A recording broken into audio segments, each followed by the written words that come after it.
Hi everyone, thank you so much for joining in on this presentation. My name is Miss Lester. I'm the college advisor at Person High School.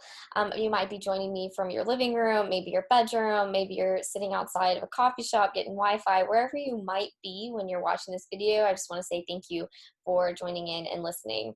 My name again is Miss Lester. My job for you this year is to help you think about what life is like after high school and what your plans might be. Maybe that's a job, maybe that is college, maybe that's a community college. Whatever it is, you can come and use me as a resource.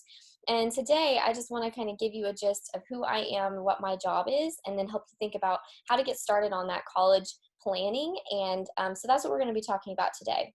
If you have any questions, please feel free to use the links at the bottom of this or at the end of this presentation to reach out to me. You can also reach out to me by email, and that also is listed at the end of this presentation.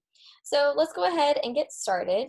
We're going to talk a little about who I am and a little bit about the college to-do list, and it's a very generic overview, so your more specific questions, please bring those to me because we can talk about those individually. We'll also do a small recap at the end to give you a gist of where you should be going now. So just a little bit about me. I am originally from Texas, from a really, really small town. Some of you might say that Roxborough is a very rural, small town, but my town was even smaller. We had one blinking light, and it was yellow on one side and red on the other. I had about 2,000 people in my town. My graduating class was 54 students. So I'm from a really small town, so I understand the ruralness. I understand being from the middle of nowhere. I did that. You couldn't really find my town on a map. So I'm also from Oregon. My family moved there after I graduated from high school. And I've spent the last several years here in North Carolina, right down the road at Duke University. I just graduated from there in May. And as y'all know, Miss Mulstein was also from a really small town in Texas. We bonded over the fact that we actually have mutual friends. So it's kind of crazy. Again, small world. But yes, I'm from Duke. And so if you have questions about extracurriculars and what that's like in college, you can come talk to me. I was in the Duke marching band, which was a fantastic experience. So there are a lot of things that I know that I can hopefully be a resource for you for the next couple months as you think about college, especially on the extracurricular side. A little bit more about me. I love ice cream, dogs. I love watching Netflix. I have a really big family, so I Zoom with them often, and that's always a big highlight of my week. And so if you have questions for me specifically, maybe about what Duke is like or what going from a really small town to a private school college is like, let me know. We can talk about that. Again, this is what I look like without a mask. Don't be like this. Please be wearing your mask at all times nowadays. And you'll see at the end of this how I have a virtual meeting link that you can set up. I will not be meeting with students in person this semester, at least in person. I will be at Person High School, but I won't be meeting with you in person. So please set up a virtual meeting with me to talk more about all of this stuff, okay? So let's go ahead and get started. Why am I choosing to talk to you guys about college, and why am I deciding to do that over a virtual presentation? Some of you guys have actually probably seen me in class, and if you're watching this again to get more details about some stuff I said, that's awesome. But for you guys who aren't at person most of the time and who I can't see in classes, I just want you to know that the reason why I'm talking to you about college is because it's a really great way to build skills for future careers. So if you want to be a teacher, having a college background is going to be really important in terms of thinking about how you can be a better teacher in the classroom. If you want to be a lawyer, having those skills that you get in undergraduate degree programs is also going to be helpful. Also, some of these pathways require an undergraduate degree in order for you to get a job in it. So if, for instance, if you want to do like a lawyer position, you would have to go to undergrad and then apply to law school. So there are certain paths for some of these jobs that require college and undergraduate degrees. So that's why I'm talking to you about college, is because it's important for your future paths, and it also can increase your income later on, and it's a really unique experience. You meet incredible people, really awesome professors and friends. So there's just a lot of reasons why I'm here talking about college, especially for you that are virtually watching this, because I'm not able to see you in person right now, and I want you to have this information as well. So that's why I'm here. If you have questions, again, please let me know. And right now we're going to go ahead and get started on the college to-do list. So what does that mean? You guys have a lot of things coming up as your senior year approaches, or is starting. You're going to have a lot of things related to college, like deadlines and things like that. So I want to give you an overview of what that might be and what you should be looking out for. And then as for all of your individual questions, you can reach out. So for right now, I'm going to give you an overview of how to make your college list. I'm going to give you a little bit of information about the test scores, whether or not you should take the ACT or SAT. I'll also give you information about an alphabet soup known as CFNC, RDS, FAFSA, and we'll talk a little bit about scholarships. So I'll explain what all of those alphabet things look like and what they are. And then we'll talk some about college applications. So this is what we're going to touch base on today. Again, it's a generic overview, so your more specific questions, hopefully I can answer those individually during a virtual meeting. So let's get started on making our college list. So there's a lot of things that you want to think about when you choose which colleges you want to go to and which colleges you want to apply to. So there are a couple things like, what's your school good for? I remember how I was talking about teaching a little bit ago. If you want to be a teacher, there are specific colleges that would be really good for you. They would provide really good programs, really good experiences, and so you might want to focus your attention on a specific type of college, a specific college that will direct you down the pathway that you want to go. So if you're a lawyer also, or maybe you want to do business, some of these colleges have really good accredited programs that might suit you best. So that's one thing to look out for. Another thing is cost. You are definitely able to have college paid for completely. It's possible. It depends on your family's financial situation, and it depends on like your academic background and some of your experiences in high school. But some of the time, your colleges will pay for 100% of your financial need. And that's amazing to think about, that you could go to college for free. It's a myth that college is the exact amount of the tuition that they post on their websites. It's not always that much, and you can get free money from scholarships and also from the FAFSA, which I will explain in a little bit. Remember, that's part of the alphabet soup, the FAFSA. It's a lot of letters, but we'll explain that. And so just thinking about the cost is really important, but there are ways to bring the cost down, and if you have specific questions, you can reach out to me. The location is also really important. Are you wanting to stay away from home? Do you want to be close to mom and dad? Do you want to be really far away, or is some place way too far? How are you going to travel back and forth every Christmas break? Things like that, or winter break, are things that you're going to want to think about. And will you have to live off campus, or are you going to have an apartment and rent that? If so, you're going to have to budget definitely for it. And what's the cost of the living in the city? So is it going to be an expensive city like New York? If that's the case, also budgeting, your food and what money you're going to have every semester is going to be an important consideration. Your parents would love it if you were to consider that. And your chances of getting in is another thing to think about. There are 3 different types of schools that you can get, that I'm going to recommend that you apply to. They are based off your kind of match towards the GPA and SAT scores and ACT scores of the past freshmen who were admitted into the college. So for instance, the likely school, the match school, and the reach school are the ones we're going to use. The likely school is the one where your GPA and test scores are actually higher than the average test scores and GPAs of the past incoming class. And those GPAs and things like that are all listed on their websites. And I also have flyers for you to look at to see what your scores might look like in comparison to the averages. Also, match is where your test scores are the same as those incoming freshmen from last year.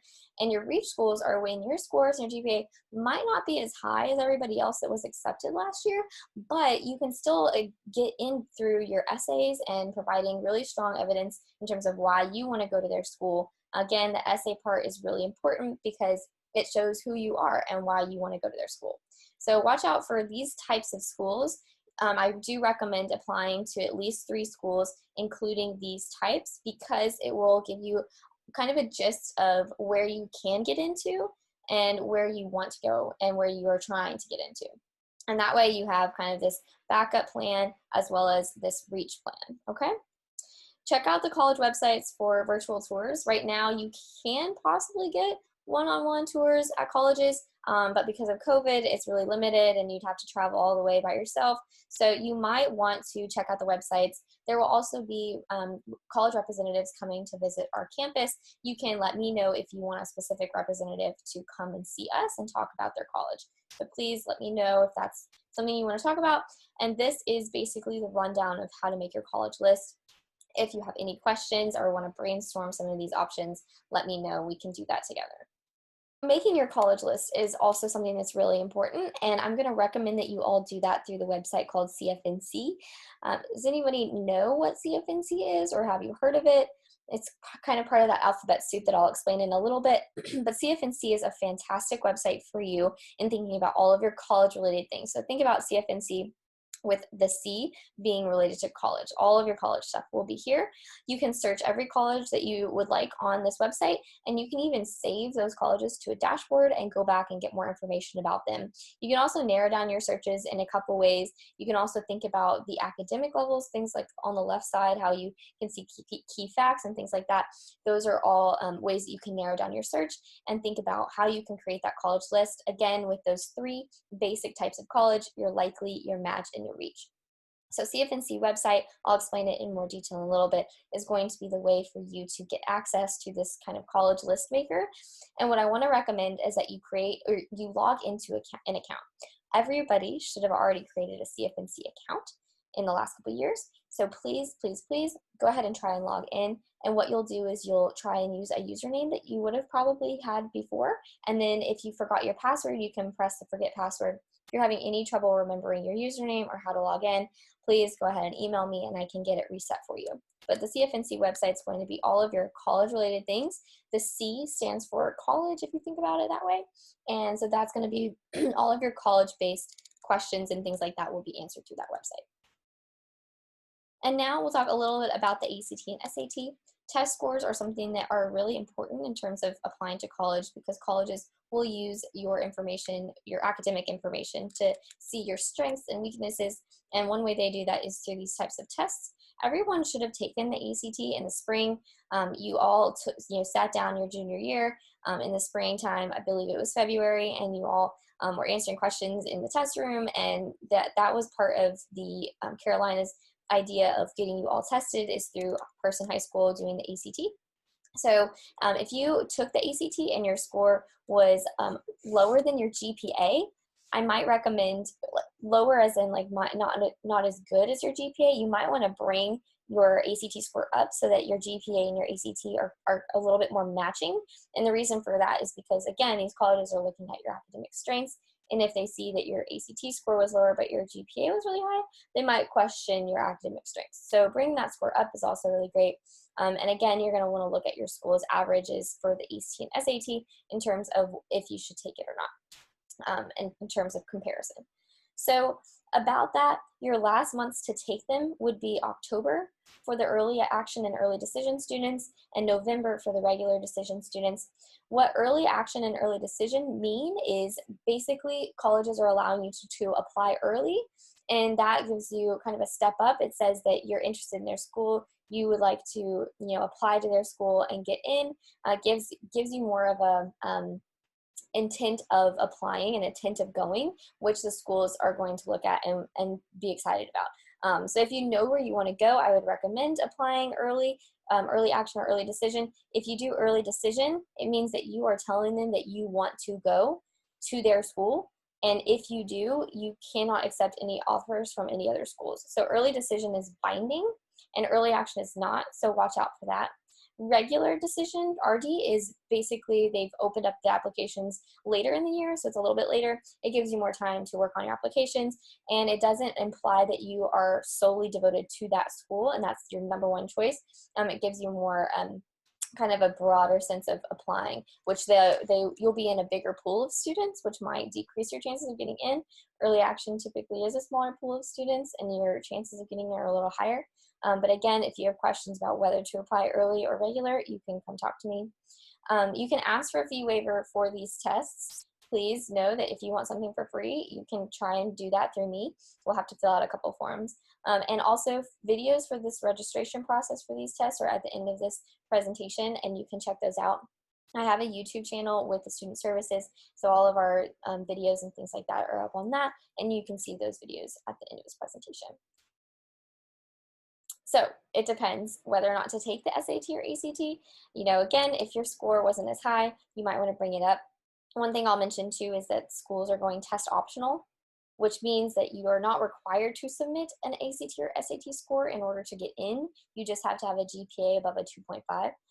What I will say about that is that schools are very competitive. Students can be very competitive whenever they get in, and that means that their scores are pretty high.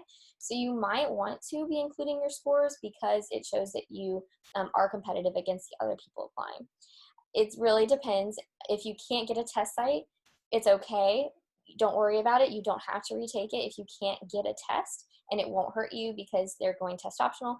But if you do have the chance of getting into a test site and bringing that score up, that would be awesome. Again, come talk to me if you have questions.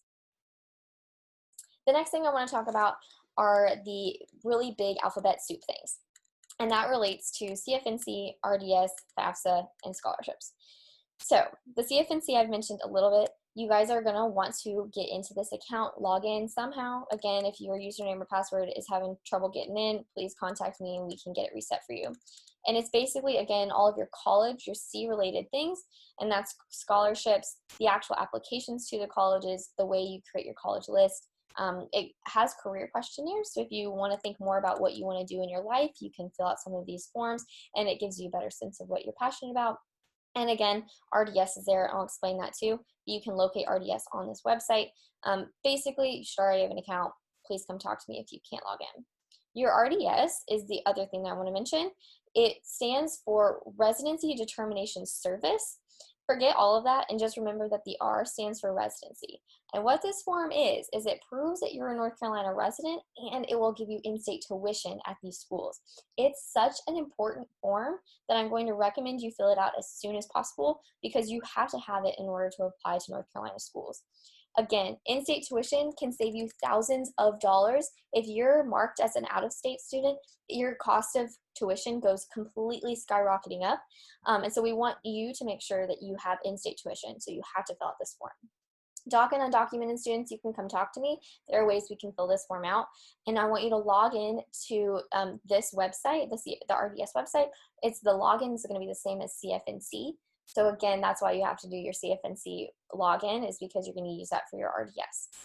Please know that those two sites are incredibly important and you need to fill those out, especially the RDS, as soon as possible. The FAFSA is the next alphabet soup. I want you to think of the FAFSA as a giant pot of free money. And what it is it's the FAFSA stands for Free Application for Student Aid. And it's basically this pot of free money that you can put your hand in. When you fill out the application for the FAFSA, it tells schools and the government about your financial situation, and that will determine how much money you can take out of the pot. I want you guys to fill this out, start filling it out as soon as possible, because on October 1st is the first day that you can submit the application. And the reason why I want you to submit it on October 1st is because if this is a giant pot, you want to be first in line to get as much money out of this pot as possible. If you're at the back of the line, sometimes there's not enough money to go around for all the students. And so the back of the line people sometimes don't take as much out of the pot. So I want you to be first in line because your schools and the government can give you free money. And so on October 1st, I want you to submit this form and then put your hand in that pot and grab as much free money as possible. You don't have to pay it back. It's completely free, and it's just for you to use for your college tuition.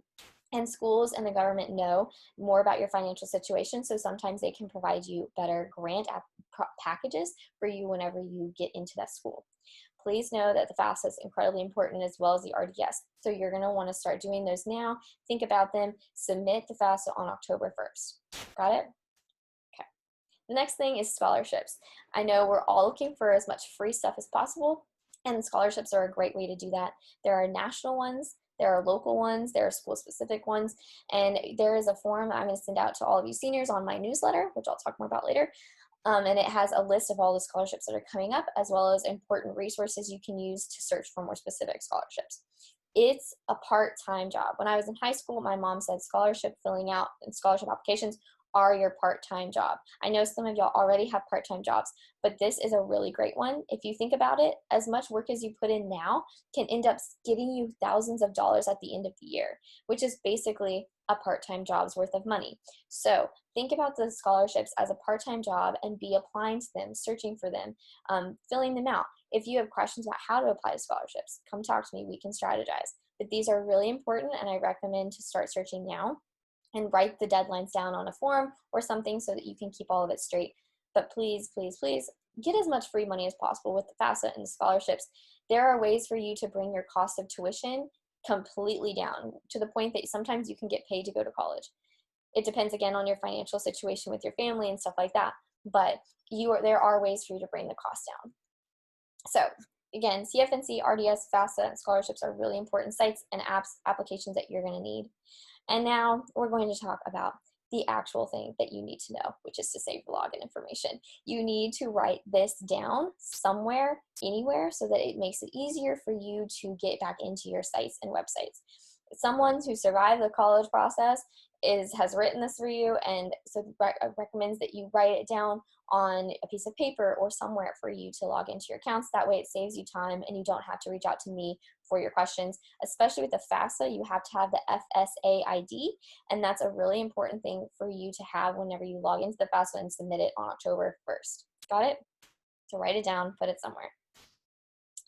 Finally, we're going to talk about the college applications and what's necessary for your college apps.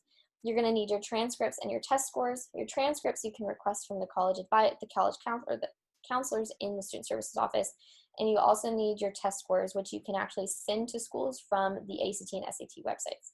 You also need your essays done, and your essays, y'all have probably taken English classes. This is an essay that's just about you and your passions and what you're excited about and what you want to do with your life. They are some of the most important parts of the application, and that's what I want to stress to you, is that your essay is so important. It reflects who you are and what you like and why are you interested in this ABC job. Why is that possible? Why do you want to go to their school even to get the skills to do that job? Those are a lot of things that you're going to want to include in your essays. If you have questions, grammatical questions, brainstorming questions, you can come talk to me and we can get your essays worked out so that you feel confident about that essay that you're sending to schools. The next thing is recommendation letters. Some of you might know what a recommendation letter is, some of you might not. And what it is basically an adult reflecting about you and sending that information to schools. And it's really great to have an adult's perspective about you because they can talk about your character, they can talk about your experiences in high school, they can talk about what you do for them. So your recommenders could be a coach, your recommender could be a teacher or maybe an employer, someone who's trusted you in like a job or someone who's seen you in a classroom and seen your work ethic. Anything like that, those are really great people to look out for and talk to get a recommendation. You can also have your principals or counselors write you recommendation letters, anyone who can talk about you and your character and your work ethic. Those are really great people. So you're going to want to send emails to them. Please be respectful when you write those emails to them. Use correct grammar, things like that, because again, these people will be taking their time to write something for you and for your future. So please be respectful about their time. Give them about 2 weeks heads up before that recommendation is needed so they have time to write it for you. One of the most important, tiniest boxes on this presentation is deadlines. If you do not apply or finish your applications or your forms on the deadlines, you will not go to college. This isn't like high school where you can get an extension. You have to complete everything on time, otherwise you will not get into college. Please know that you can create a spreadsheet, write the deadlines down, but you need to stay on top of that, otherwise you will not be able to get into college. You can apply to colleges through the Common App, through CFNC, the college website, or school websites themselves. Please check those out. If you have questions about each of those application processes, let me know, and the links to them, especially the Common App and CFNC, are at the bottom of this presentation. Please know that this is the college application process in a gist. If you have questions about it, please let me know, and the deadlines are going to be specific to each of your schools, so please make sure that you write them down somewhere. This is a recap of what you're going to be doing for this whole year.